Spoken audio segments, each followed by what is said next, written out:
Senator Chis Escudero kinakalaban na si Marcos Jr. At ito yung private meeting, fake news lang pala.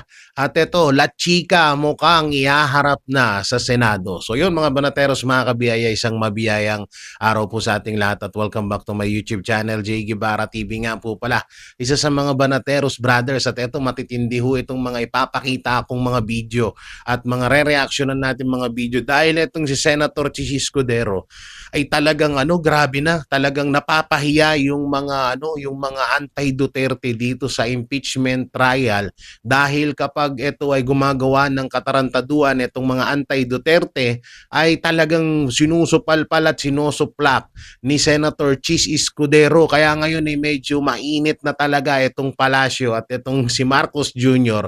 kay Senator Chis Escudero, kaya kung ano-ano na lang ginagawang issue na ibinabato ngayon kay Senator Chis Escudero. So antindi kasi, ang ganda kasi ng mga ginagawa ni Senator Chis Escudero ho ngayon mga banateros, mga kabiyaya. Talagang po hindi porket na nandoon siya sa Gatchalian Block ay matatawag na natin na siya ay magiging one-sided or magiging sunod-sunuran sa mga anti-Duterte, sa mga kagustuhan ni Marcos Jr. at Lisa Araneta Marcos. So hindi maganda ho itong mga ganitong ginagawa. Siyempre nagagalit na yung mag-asawang bangag na yan mga banateros, mga kabiyaya. At eto nga yung private meeting na pinapakalat ng or kinakalat ng mga anti-Duterte ay hindi pala daw totoo, ay ito daw po ay isang fake news. So ayan din po ang matinding binulgar ni Attorney Powa na isa sa mga sa legal defense ni Vice President Sara Duterte. At ito sila Chika po ay ihaharap na nga ba sa Senate hearing kasi lagi na lang pong talagang nai-involve ang pangalan dito ni La Chica na di umano ay ito daw yung pinag-abutan ng 125 million confidential fund ng Office of the Vice President or ni Vice President Sara Duterte. So yung mga banateros, mga kabiyaya, at syempre bago natin to simulan paki-like naman po, paki-share ng aming mga video. Alam ko naman na di hamak na mas marami ho tayong mga Duterte supporters kaysa po sa mga loyalista, puwet at mga dilawan, di ba? So talunin naman natin kasi doon po kasi sa kabila may sila may kupunan sila na tiga-share ng mga video ng mga BBM vlogger at lalo na sa Facebook page, no, may mga troll sila na mga nagshi-share. Di hamak na mas marami ho tayo doon, kaya dapat mga banateros paki-share naman ng mga video namin, ng mga video, mga upload namin ng buong Banateros Brothers at pakisama na rin po ang mga ina-upload na totoong balita, syempre ng SMNI. So grabe no, itong nangyayaring trial sa impeachment laban kay Vice President Sara Duterte ay ito nga, inuulan po ng batikos ngayon. Etong si Senator Rapi Tulfo dahil sa mga bastos, sa mga nakakabastos niyang salita dito sa isa sa mga witness na talagang tinawag niyang sinabihan niyang stupid at kamakailan lang, pati yung kapatid niyang si Erwin Tulfo ay di muna pinagpaliwanag etong witness na to at kaagad na sinabihan na niloloko or nananarantado daw etong witness na to na isa sa mga empleyado ng Office of the Vice President. So grabe na yung pag-uugali ng mga ngayon, no, ng mga Tulfo brothers na to, itong si Erwin Tulfo at si Rapi Tulfo. Akala ba namin kayo, kakampi kayo ng mga nasa laylayan na mga kababayan natin? Bakit ganito kayo magsalita? Yung alam mo yung tipong hinuhusgahan na agad nila at hindi muna nila tinatanong, hindi muna nila inuungkat yung yung mga dapat itanong muna at kailangan munang nilang dapat marinig ang opinyon ni Acosta, ni Gina Acosta kung di ako nagkakamali sa pangalan niya. Ang nangyayari kasi dito sa Tulfo Brothers, grabe grabe makapagsalita. Alam mo yun, yung parang hindi mo matuturing na impeachment trial. Sa bagay, hindi naman din katakataka na itong ginagawa ni Senator Rapi Tulfo kasi nga ganitong-ganito din siya sa kanyang channel, sa kanyang YouTube channel. Kung mapapansin nyo doon kapag kadalasan hindi niya muna tinatanong or hindi niya muna iniimbestigahan yung both side ng mga nagsusumbong sa kanya bago siya muna mag-react. So grabe na, sobrang naiinis at nagagalit ang taong bayan na 'to at may mga sinasabi nga sila na, "Tulfo, last mo na 'yan." Mukhang 'di na kayo makakatakbo sa susunod na eleksyon, mukhang mukhang ang aga niyong mabulok, Buti na lang mga banateros 'no, kahit papaano maaga-aga nating nakikilala itong mga ganitong politiko na talagang, hindi natin talaga dapat pagkatiwalaan at hindi talaga natin dapat pang iboto natin muli 'no. Hindi na natin sila talaga kailangan iboto kasi tingnan niyo, sobrang ano, sobrang, garapal, sobrang bastos. Alam mo 'yun, dapat kasi, ang pagiging judges katulad nung ginagawa ni Senator Robin Padilla. Pinapakinggan niya yung both side at bago siya magsalita at kapag nakikita niyang niloloko siya, doon na lang siya nagre-react. Kahit dito, anak ng teteng, ang ginagawa ni Rapi Tulfo at ni Erwin Tulfo, anak ng teteng naman yung hindi pa nga nakakapagsalita yung tao, stupid na agad at manloloko na agad sa kanila. Sobrang sirang-sira na ngayon yung Tulfo brothers, no? Tapos dagdagan pa nung kuya nilang abnormal. No, dagdagan pa nung kuya nilang abnormal na si Mon Tulfo. Ang okay-okay na lang talaga dito sa mga Tulfo brothers, etong si Ben Tulfo. Ito na lang talaga yung maituturing natin na medyo okay-okay, pero etong si Mon, si Erwin, si Rapi Tulfo, wala talagang bagsak na. Talagang wala na sa ayos. So ngayon, mga basher, mga mga trolls, di hamak na mas magaling pa talaga si Senator Robin Padilla. Itong mga Tulfo, hindi porket panay English nitong mga to, ay maituturing mong okay yung mga pinagsasabi at magiging patas sila. Obvious na one-sided sila. At ang pinakamalupit pa dito, mga banateros, ay di hamak na mas nakikita natin ngayon na mas matalino ang isang Senator Robin Padilla kaysa dito sa Tulfo brothers. Hindi mga banatero, sobra akong naawa doon sa etong bagong witness na si Gina Acosta. Sobra akong naawa kasi alam mo yon yung tipong hindi pa siya nakakapagbigay ng hindi pa siya nakakapagbigay ng kasagutan.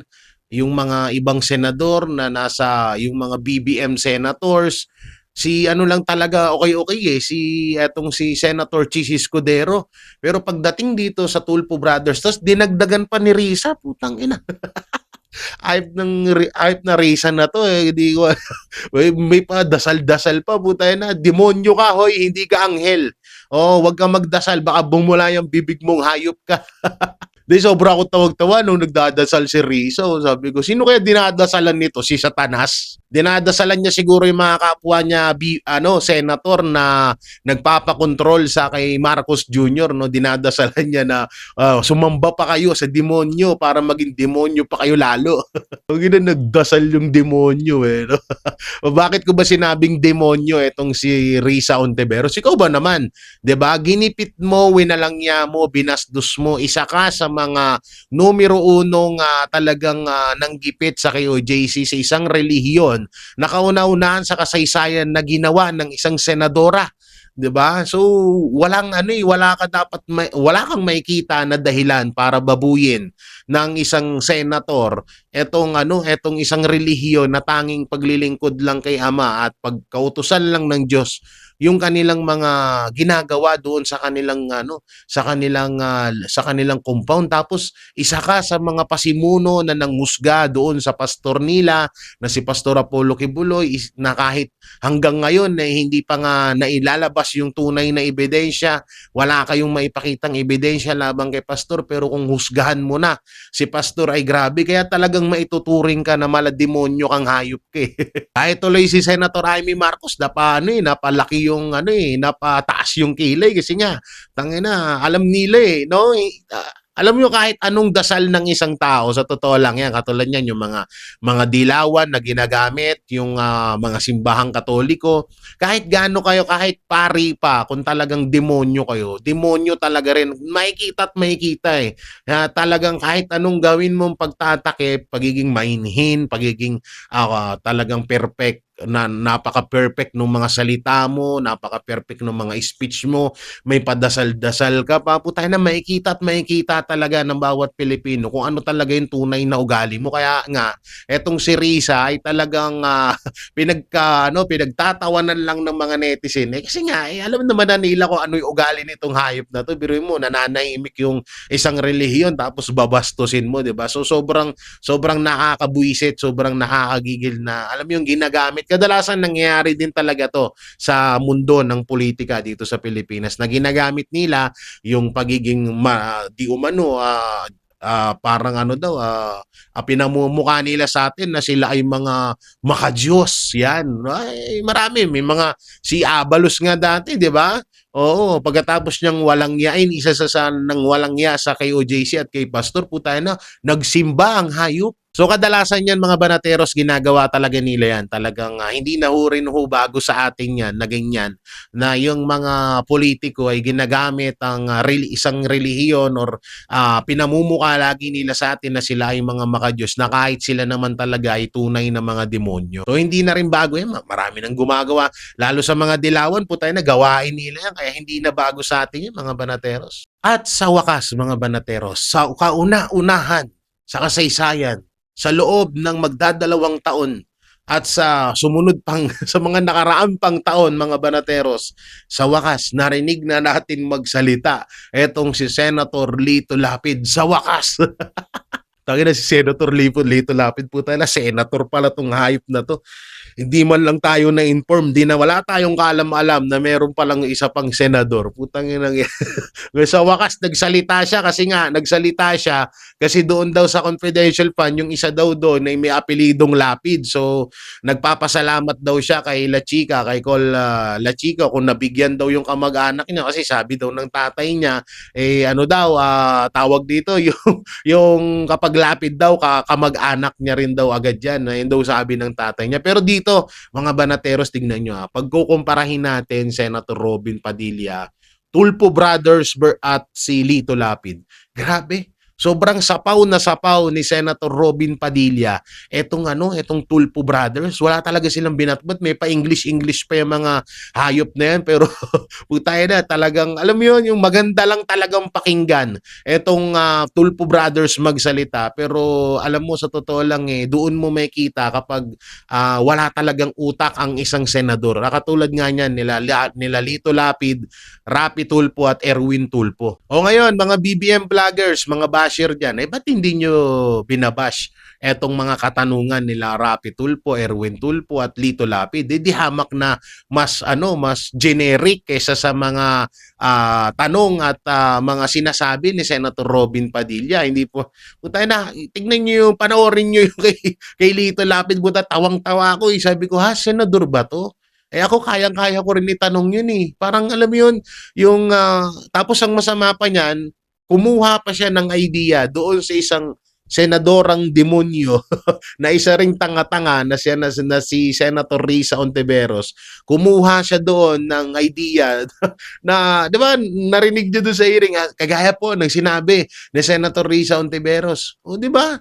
So, ibig sabihin, wala siyang sariling idea, wala siyang kaalaman, wala siyang sapat na pag-iisip na makabuo siya ng katanungan doon sa witness, kundi nangopya pa rin. At ang malupit pa dyan, kaya lang daw siya nagsalita, kasi nga may lapid doon sa dalawang pinagbigyan or sa mga dalawang yung parang katulad nung kay Mary Grace Piatos. Katawa-tawa na lang talaga, no? Talagang, pero maganda na rin tong nangyaring impeachment na to kasi talagang nabubuking Nalalaman natin kung sino yung mga tulongges ng mga senador na talaga, tayo no, pinakamaganda lang atang sinabi ni Rapi Tulfo, stupid. Yung kay Erwin Tulfo, ano naman, yung tawag dito, panloloko daw. Yun lang yung narinig natin na magandang sinasabi nila. Pero wala naman tayong, wala tayong napupulot na aral, hindi konektado doon sa katanungan. Kasi kay Erwin Tulfo, sabi ni Erwin Tulfo, marunong naman daw mag-Bisaya, mag-English, mag-Tagalog. So, hindi niya muna pinagsalita yung si Gina Acosta bago siya sana magsabi na manloloko. Diba? Tinatapos agad nila sa ganun. Sa bagay, ano pa bang aasahan natin sa magkapatid na Tulfo Brothers, alam naman natin na garapata ni Marcos Jr., Lisa at ni Romualdez yan, di ba? So wala na nga talaga tayo aasahan yan. Pero isang patunay lang dyan na dihamak na mas matalino pa si Senator Robin Padilla dyan sa tatlong kumag na yan. Samantalang mga banateros, eto na nga, sinupalpal na nga po ng defense team ni Vice President Sara Duterte yung kumakalat noon na private meeting daw ay ito daw pala ay isang fake news lamang. So eto po, panoorin natin mga banateros itong video ni Attorney Powa kung saan ay sinupalpal niya lahat ng mga nagpapakalat ng fake news mapatungkol kay Vice President Sara Duterte at dito sa sinasabi nilang private meeting. So ito po, panoorin natin lahat. Had a chance to talk to the Vice President. So sinabi ko lang sa kanya na baka matanong ako dito sa issue na ito kung ano yung posisyon niya, anong gusto niyang sabihin. And she agreed with me dun sa naging suggestion ko na idiretso ko na talagang fake news siya at hindi siya nalalayo doon sa news, a few months ago na kesyo na ba daw ako ng laptop or kung ano man or kung hindi man ako kahit sino sa defense team at hindi rin siya nalalayo doon sa statement that was attributed to me the other day na alam nyo naman, being here, na never ko sinabi. No? Next question po. Sige. Last online press conference, sinabi po ni Atty. Paolo Paneco na pwede po daw maging star witness ng defense team kung sakaling po maimbitahan si Ramil Madiaga ng prosecution po sa impeachment. Well, look, the truth of the matter is, si Mr. Madriaga is listed as a witness sa prosecution ayon sa kanilang pre-trial brief. He's also listed as our witness sa aming pre-trial brief. But si Attorney Panelo is not part of the defense team. Although I appreciate what he's doing, dun sa kaso na grave threats, no? Kasi dun talaga yung Madriaga, it's not grave threats, sorry, the perjury cases, rather, dahil dun talaga yung kay Mr. Madriaga. Pero sa amin, we don't telegraph our moves, so tingnan na lang natin kung kinakailangan na i-present siya o hindi. Pero sa ngayon, hindi muna kami magbibitaw ng anumang statement kung sino yung mga witnesses na ilalabas natin. Pero attorney, pwede nga ba siya mag-star witness ng defense? Well, that depends eh. And sa ngayon, we're focused on our strategy, no? At ayaw po talaga natin na nagbibigay ng kahit anong detalye sa gusto nating gawin nang sa ganon hindi na-telegraph ng kung sino man po. So, while I appreciate of course the comments at nakikita ko naman kung saan nanggagaling si Attorney Panelo, especially since he's in the heart of the perjury case, sa atin, hindi muna tayo magbibitaw ng kahit anong statement ukol dyan. Okay, going back doon sa private meeting ni PBBM, talaga bang walang attempt sa part ni PBB na kausapin ang None that I know of. None that I know of. No? Never namin napag-usapan, wala siyang nababanggit sa akin. At nung lumabas nga yung balita na yon, I asked her by confirming with her, can I just say this is fake news? And she said yes. What was her initial reaction when you mentioned her na may connect I think she already knew before I asked her. And similar to, alam nyo na, yung laptop issue na nabato daw ako noon, nung una ayaw ko rin pansinin, di ba? Kasi katawa-tawa na siya eh. Parang masyado ng petty para pansinin pa. But since nung medyo nagkaroon ng traction, I really had to address it. So perhaps, I don't want to speculate, but siguro ganun din yung naramdaman niya kasi hindi na rin namin masyado pinag-usapan eh. Ang nasabi ko lang, baka matanong ako kasi hindi pa nagsususpende last week nung mga trial dates natin. So sabi ko, baka matanong ako ng media, gusto ko na rin sagutin na lang, at kung pwede, sagutin ko na lang na fake news. And she confirmed na walang ganung pangyayari or walang ganung plano. Sir, pero ang tingin nyo ng motibo, bakit pinag-urutan kayo possible yung request ng meeting with the president? Hindi natin alam eh. I don't want to speculate, but kasi yun nga eh, gusto ko lang sabihin, dapat mas maging mapagmatsyag tayo sa mga nababasa natin sa SOCMED, try to find out kung legitimate yung sources, di ba? Kasi ang dami na talagang mga fake news na kumakalat. Kaya nga nung kamakailan, and I think, of course, Representative Redon for his patience and understanding. Kasi nung lumabas din yung statement, nakikipag-debate daw ako sa kanya na kaming dalawa, wala naman kaming both ends. Never naman kami nagdebate talaga ng ganun. So I found the need to issue doon sa ating group chat ng statement para lang maklaro yung bagay-bagay at hindi na lumaki pa yung ganyang fake news. Attorney, any comment or sagot ng depensa doon sa sinasabi ng prosecution na mga smoking gun answers ang binitiwan ni Acosta?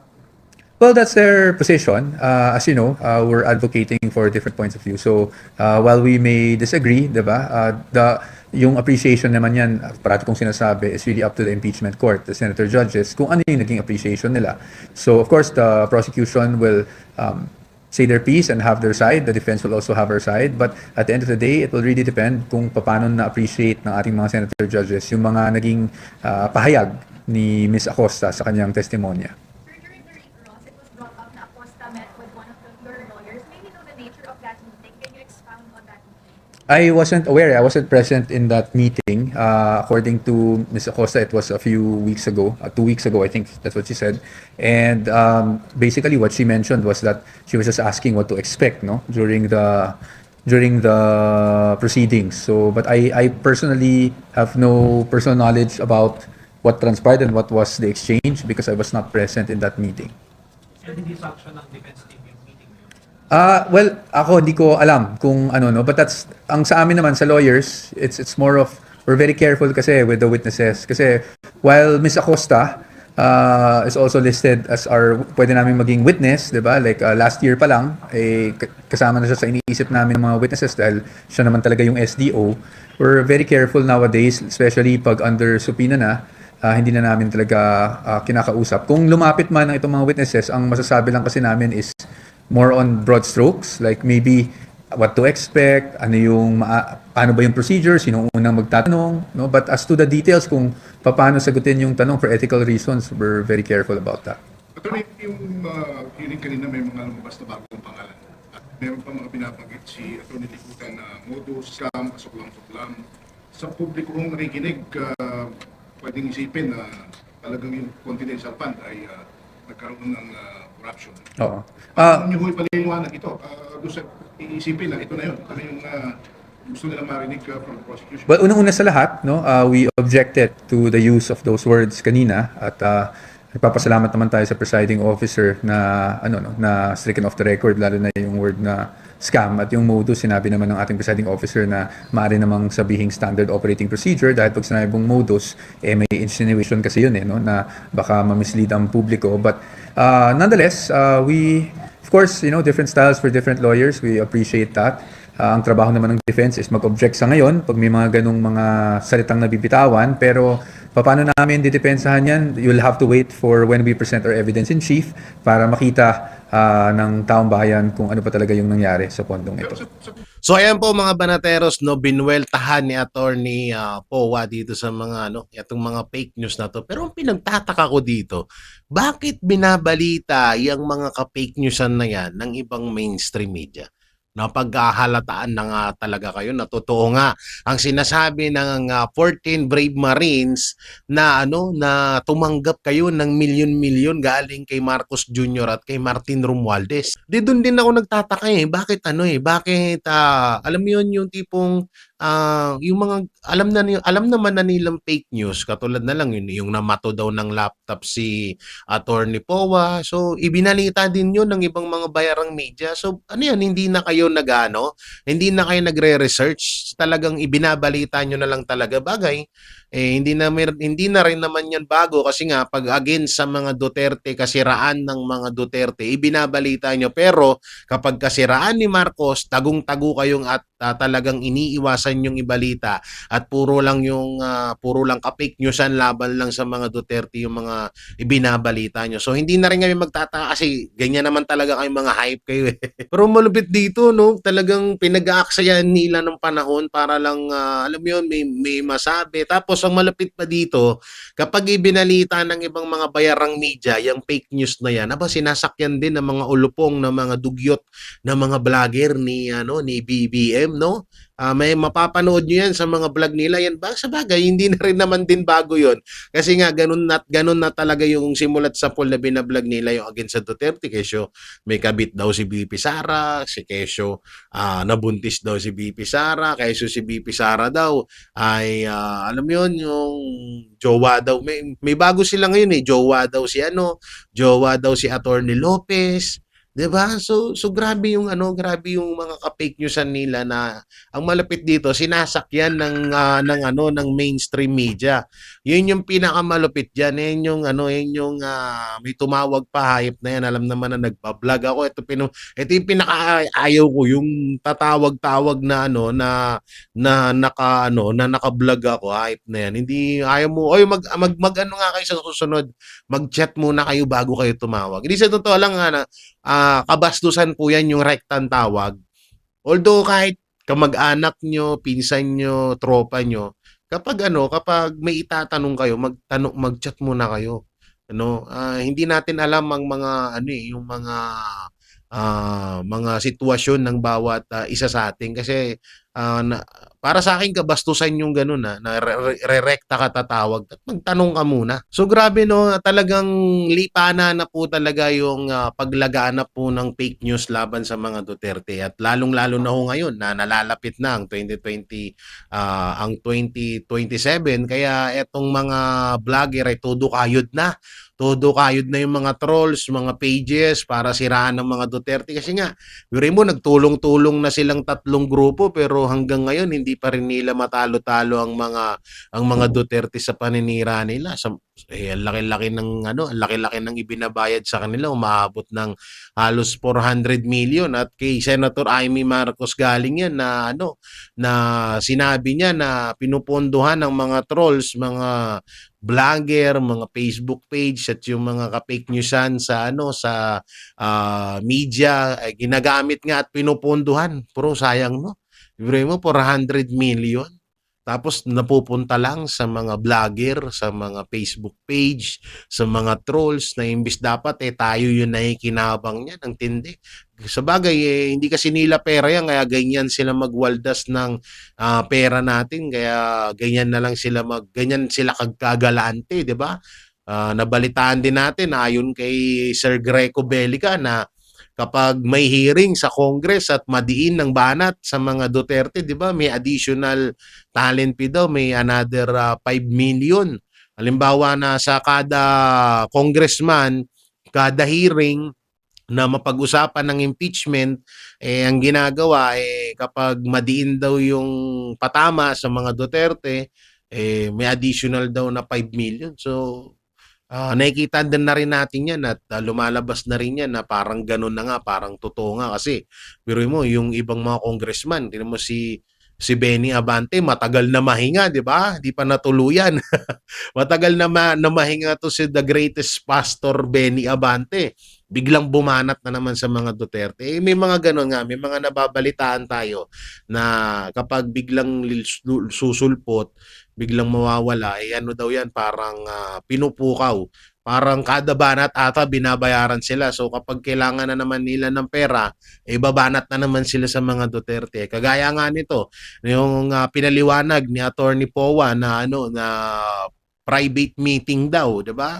So fake news pala daw talaga 'yan. So maganda na rin 'yan na sinasagot ng defense team ng Office of the Vice President para maliwanagan at talagang masupalpal yung mga nagpapakalat ng fake news na 'yan. Samantalang ito na nga, mapunta na ho tayo doon sa ginagawang napakagandang ginagawa ni Senator Chis Escudero na kung saan ay talagang hindi niya hinahayaan etong mga anti-Duterte na na walang yain at insultuhin ng kampo ni Vice President Sara Duterte at nakakatakot lang dito mga banateros kasi nga etong si Senator Chis Escudero ay alam mo na yon parang pinipitik-pitik na naman ngayon kasi nakikita nila na hindi kadalasan hindi sila pinapaboran.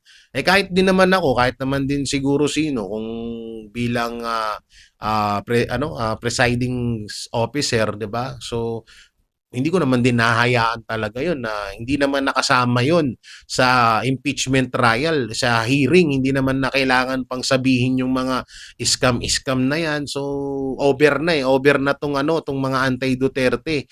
So kahit naman di sino at kapag sumusunod ka talaga sa batas at sa rules, talagang ganun ang gagawin mo. At ayun nga yung ginagawa ni Senator Chis Escudero ngayon. Sobrang ganda. So, paano ba sinupalpal ni Senator Chis Escudero itong mga anti-Duterte? Ito po, panoorin natin mga banateros. Lang sa pera ng taong bayan.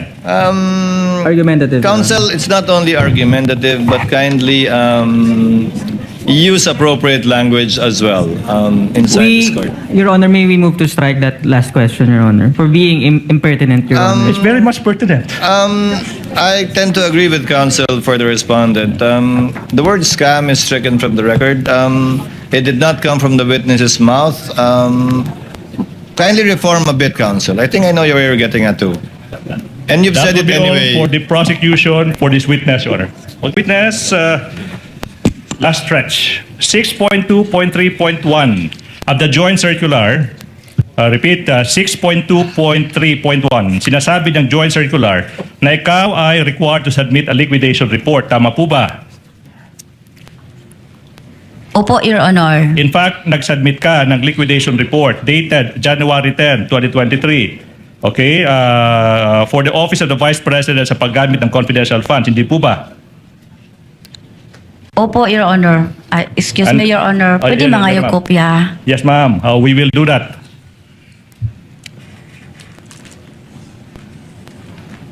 Salamat po.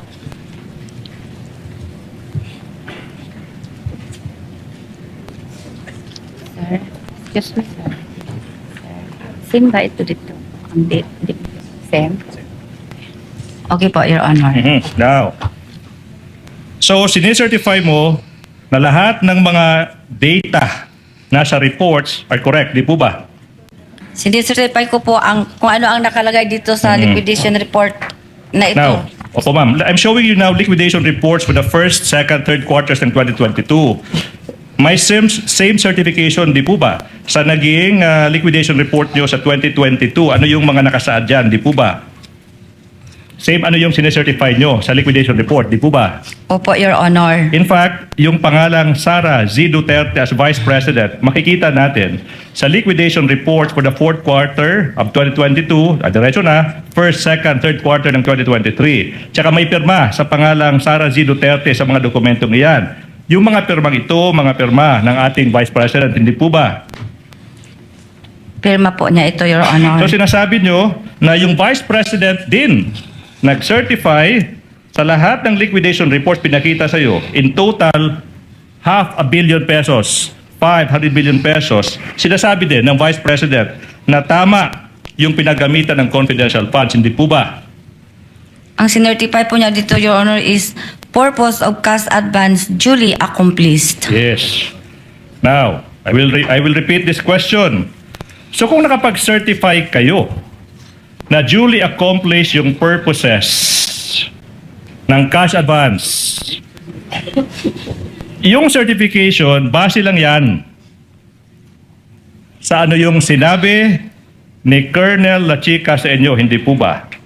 Base po ito sa mga documents po na binigay sa akin ni Security Officer Colonel Lachica, Your Honor. Okay, so now, hindi mo sinasabi, yun yung sinabi ni Colonel Lachica. But this time, sinasabi mo, this time around, base naman sa mga dokumentong binigay sa iyo ni Colonel Lachica. Hindi po ba? Asked and answered, Your Honor. I'll allow the witness to answer. I'm sorry, counsel. Hindi po ba? Hindi po ba? Ano po yun? Okay, sorry ito na lang, po, ha? ito na lang. Sorry. Nakapag-certify ka, this time defense, I'm asking about the liquidation report, ha?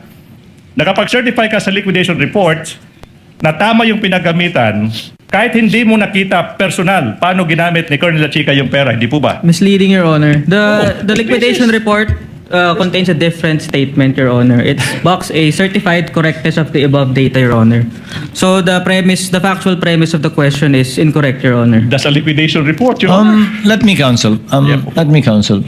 Ma'am Gina, nung sinabi niyo pong certified correct yung nakapaloob sa liquidation report, ang pinagbasehan niyo pa rin ay yung impormasyong binigay sa inyo ni Colonel Lachica at hindi po personal niyong kaalaman na doon nga nagastos yung pera. Excuse me, Your Honor. Ha? Yes, ma'am. Your Honor, ang gisertify ko dito sa liquidation report, Your Honor, is the correctness of the above data, Your Honor. Ito lang pong period covered na tama, Your Honor. Ito pong particulars na tama, Your Honor. Entity, Your Honor, tama po, Your Honor. Ang amount, tama po, Your Honor. Kani po ang buot ipasabot nga gisertify na ko ang above data kana po nga data, Your At Honor. nakalagay po nga sa datang yan kung paano ginastos yung confidential fund. Liquidation report nga po eh. Di po ba? Above data po kasi, Your Honor. Kaya nga po, above, nakalagay po sa above data. Can you can you scroll up please? Scroll up, please. The whole documents.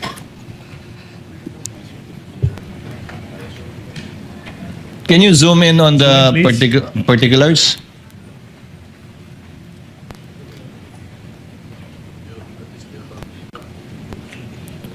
Yan po, yung liquidation nga po, sinertify nyo na yung liquidation ay tama. Opo, Your Honor. At ang basehan ng liquidation, yung mga dokumentong binigay ng security officer na si Colonel Lachica. Opo, Your Honor. Hindi po yung personal ninyong kaalaman na dun nga nagastos yun, kundi base sa kanyang binigay sa inyong impormasyon at mga dokumento. Opo, Your Honor, kasi wala po ako doon. Siya po ang nag-implement, Your Honor. Nag-disperse lang po ako ng pera sa kanya, Your Honor. Okay. Let me Counsel, you continue, might Your think Honor. of other questions already because I think the witness said that about 20 times already. Yes, This sir. was not there. We'll go to, this time, Your Honor, hindi na liquidation report. Last points.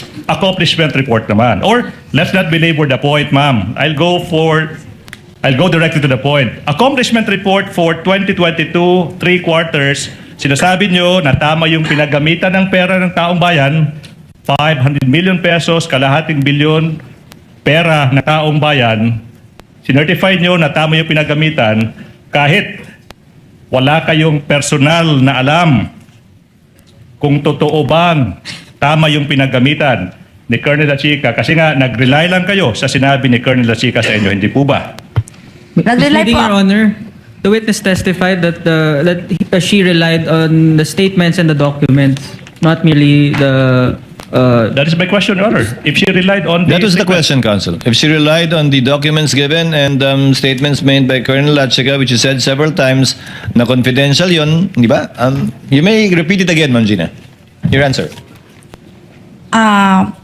Nag-rely po ako, nakagawa po ako ng utilization report based po sa pagpangutana, pag-verify ko kay Security Officer Lachica na kana Ma'am Gina, sensitive information na o confidential information o mga dokumento nga gihatag nga gikan kay Security Officer Colonel Lachica nga ni sa ako Ma'am, curious lang ako. May sinabi po ba siyang confidential to? Yan lang ang pwedeng bigay ko sa'yo. Wala na akong pwedeng bigay sa iba. May ganun po ba? Ang sinabi po niya, Your Honor, those transaction po or those operation po are sensitive and confidential in nature, Your Honor. Kaya wala na po siyang bibigay na iba pang dokumento maliban dyan. Oy, yung mga dokumento na binigay niya sa akin, Your Honor, Yun lang yun. Hanggang doon lang. hanggang doon lang po, Your Honor. Okay. Five questions. Hindi ba't You promised before lunch, Counsel? Yes, Your Honor. 5 questions. Hindi po ba, Madam Witness, pinalabas nyo na kayo mismo ang naghanda ng physical and financial plans para sa confidential funds ng Office of the Vice President for 2022 tsaka 2023. Gayon ang totoo. Si Colonel Lachica lamang pala ang nagsabi kung anong dapat isulat sa mga planong iyan sa plan. Sorry, Your Honor. I confused with your question, Your Honor. Your Honor, I will not repeat the question. I'll move on to the next.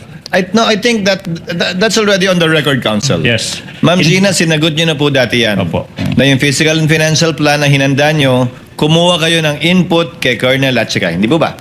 Opo, Your Honor. Hindi po ba't sa mga liquidation report, accomplishment report, pinapalabas nyo na tama yung pinagamitan ng confidential funds, pero yung totoo, wala kayong personal na kaalaman kung sino ang mga tunay na tumigap ng pera, hindi po ba? Misleading, Your Honor. I think the I record think is obvious. he's just about to be done, Counsel. Let's let him summarize his Yeah. points. Hindi po ba? Hindi po ba, Madam Witness? Wala kayong personal na alam na tama yung pinagamitan ni Colonel Lachica despite the report, certification, kasi nga sabi niyo, nag-rely lang kayo kay Colonel Lachica, this time you added sa mga dokumento, hindi po ba? As Yes an or no? answer, Your Honor. I think as an answer. Last 2 questions, Your Honor. Again, for emphasis, I think the witness will confirm that. Tama po, Ma'am Gina? Nag-rely po ako sa sinabi ni Colonel Lachica at sa mga document na binigay niya sa akin, Your Honor, after po na-implement po niya sa ground ang mga confidential activities po, Your Honor. At wala po kayo sa ground. Yes po, wala po ako doon, Your Honor. Hindi po ba dahil sa mga pinaggagawa niyo sa Office of the Vice President, nawalan ng paraan ang taong bayan na pagtugmain. I repeat, hindi ba dahil sa pinaggagawa nyo nawalan ng paraan ang taong bayan nagpagtugmain, on one hand, ang paper trail, I cannot not yet, understand. ma'am, or makadokumento At on the other hand, ang totoong money trail, wala na pong paraan ng taong bayan na pagtugbain yung paper trail tsaka money trail. Hindi po ba? Yes or no? Argumentative and If, speculative, Your Honor. If you know, Ma'am Zina, kung alam niyo po, sabihin niyo po, alam niyo. Kung hindi niyo alam, sabihin niyo rin pong hindi niyo alam. Yung, I will repeat the question if you may, Your Honor. I think she understood the question, but mas- difficult to answer on her part, Counsel, but I don't want to put words in the mouth of Yes, Your Honor. witness. Malalim po ang Tagalog ni Attorney Lagutan po. Ma'am, it's ligutan. Okay na. Ay, sorry po. I'm sorry. I'm sorry, Your Honor. It's okay po. I'm sorry po. It's okay, ma'am. Sorry Okay. po. Sorry po. It's okay, ma'am. Okay, ma'am. Ma'am, I will repeat the question.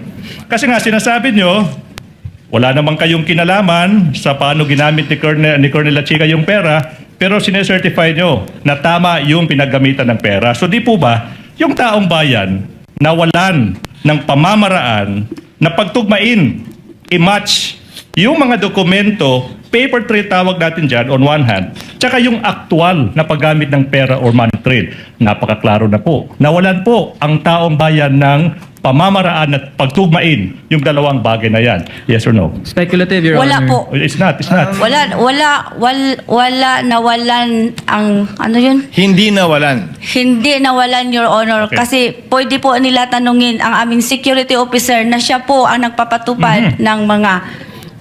Okay now, last question. Darating po tayo dun, ma'am. I assure you. I hope we will arrive to that point. Ma'am, Po. hindi ba ito isang scam or tahasang panlililang sa Argumentative, pera ng Your taong Honor. bayan? Argumentative, Your Honor. Counsel, it's not only argumentative, but kindly use appropriate language as well inside this court. Your Honor, may we move to strike that last question, Your Honor, for being impertinent, Your Honor. It's very much pertinent. I tend to agree with counsel for the respondent. The word scam is stricken from the record. It did not come from the witness's mouth. Kindly reform a bit, counsel. I think I know where you're getting at too. And you've That said would it be all anyway. for the prosecution for this witness, Your Honor. So yung mga banateros, ang ganda talaga ng mga ginagawa ni Senator Chis Escudero ngayon. At dahil nga dyan, pinuputakti nga siya ng pangbabash sa mga BBM vlogger, sa mga trolls. At may mga nababalitaan din tayo na parang gusto na nga daw pitikin or parang ipinapatawag itong si Senator Chis Escudero or parang nagagalit nga itong administrasyong Marcos dahil hindi nga makaporma itong mga aso ng administrasyong Marcos dito sa impeachment trial dahil nga sa ginagawang tama ni Senator Chis Escudero. Wala namang mali doon sa ginagawa ni Senator Chis Escudero. Tama naman lahat ng sinasabi niya at naaayon naman talaga 'yun sa rules, 'di ba? May sa bawat sa bawat hearing kasi diyan sa Senado, may mga rules po 'yan na nakalagda for sa ating konstitusyon. So kapag nilabag mo 'yon at hinayaan lang ni Senator Chis Escudero, parang sinasabi niya na nilabag niya rin yung rules ng Senado. So ano pang silbi kung magiging senador ka, kung pati ba naman yun ay yung pati ba naman yung sarili nyong patakaran ay lalabagin nyo. So wala nga naman talagang kwenta yun. Kaya nga dito ay may mga nababalitaan tayo na init or nagagalit na nga etong si Boss B. Lalong-lalo na si Boss B. Kasi nga ito si Boss B kasi tawag dito yan, siya yung nagpopondo. Kung sino yung mga nakikita nyo sa impeachment trial na yan, yung mga kahit nga napapahiya na yung mga anti-Duterte dyan, nakalaban ng defense team ng Office of the Vice President, kahit nga na napapahiya na okay lang kasi nga pinopondohan nga ni Boss B yan. So talagang milyon-milyon ang ipinupondo dyan ni Boss B para lang depensahan or para lang siraan si Vice President Sara Duterte dyan sa impeachment trial na yan. So ang kinaganda nga dyan, hindi hinahayaan ni Senator Chis Escudero na ganyan ang gawin ng mga aso ni BBM dyan sa Senado. Siyempre, mas kagaya nung sinabi, di ba, ni Senator Robin Padilla na kung hindi naman natin susundin ang rules ng Senado, bakit pa natin to ginagawa at pinag-uusapan? alam niyo sa totoo lang yung ibang mga senador diyan at ngayon nakikita naman natin na halos yung mga BBM senators ay hindi naman hindi naman sumusunod sa kanilang sariling patakaran. Ay, hindi lang natin alam kung alam ba nila yun or baka pati ba naman yun ay hindi nila alam katulad nung Tulfo Brothers, di ba? So below the belt na yung mga ginagawa na hindi nga muna nila pinapakinggan yung side nung kabila bago sana sila magsalita ng against doon sa witness na yun. At di ko rin naman kinakampihan dito si Gina Acosta. Ang punto ko lang kasi dito ay sayaan muna sana magsalita ng mga judges etong witness na to para hindi sila magmukhang one-sided kasi dito obvious na talagang parang may nagmamando sa kanila na kapag hindi nila diniin or pag hindi nila alam mo yun binastos itong witness na to baka mapapagalitan sila ng kanilang bossing. Alam na naman natin yung kung sino yung tinutukoy ko na bossing nila, di ba? At marami na nga mga netizen, mga banateros na gusto na nga ipatigil yan, yung impeachment na yan dahil wala na nga talagang kwenta. Biruin mo ba naman, pera natin ang ginagastos dyan kada hearing. Halos nasa 25 million at nanggaling mismo yan sa bunganga ni Win Gatchalian, ni Senate President Gatchalian, di ba? Na 25 million ang ginagastos dyan sa kada hearing dyan sa impeachment trial. So, kung papaabutin pa sa loob ng 92 days, aabot ng 2.3 or 2 plus billion pesos. So, grabe, sobrang tindi ng paggastos nila sa pera natin nang wala sa ayos, wala sa katuturan. Samantalang yung kailangan na ponduhan katulad ng mga flood control para maiwasan sana yung pagbaha sa Pilipinas ay anak ng teteng, yun pa yung binabaliwala nila, yun pa yung hindi nila pinapansin. So ganyan katindi ang nangyayari ngayon sa Senado at sa ating gobyerno. Wala anong magagawa natin hanggang ngayon, di pa rin kayo kumikilos. Parang gustong-gusto nyo pa rin manakawan ng paulit-ulit. Pinapabayaan nyo na lang yung ewan ko ba, kasi mas maganda pa rin talaga nung unang panahon, kahit papaano, nung panahon ni Erap, panahon ng pagpapababa kay tawag dito kay Marcos Sr., 'di ba? May pagkakaisang bawat Pilipino noon. Ngayon parang ang nangyayari, hindi ko alam kung ano pa ba yung kailangan nilang antayin para kumilos na ang Mindanao, ang Visayas at ang Luzon. Kahit hindi na pakilusin yung Luzon kasi marami namang adik dito na sumasamba kay Marcos Jr. Yung Visayas na lang yung Visayas at Mindanao na lang talaga rin yung pag-asa na kapag kumilos na sila siguro baka inaantay nyo pa talaga na ipapatay ni Marcos Jr. si VP Sara Duterte. Baka kapag nangyari yun, baka doon na kayo kumilos. No? So, ewan ko na lang. So, yung mga banateros, ano pong may kukomento nyo sa mga napag-usapan natin, comment nyo lang po dyan sa baba. At syempre, don't forget to like, share, comment, and subscribe sa ating YouTube channel. Pahipindot na lang din po yung bell button para lagi kayong updated sa ating mga video araw-araw. Mega love shoutout na rin po dyan sa lahat ng OFW Hero Abroad, sa mampanig ng mundo. At syempre, pakisuportahan po ang buong Banateros Brothers. Paki-like and share ang mga video namin at ang SMNI. So, maraming salamat. Ingat po kayo palagi. God bless and peace and bye-bye. Yan ang Banateros, walang inuurungan. Pag tama palakpakan, pag mali ay babanatan. Yan ang Banateros, boses ng ordinaryong Pilipino. Banateros ay walang makakaawan, walang inuurungan. Banateros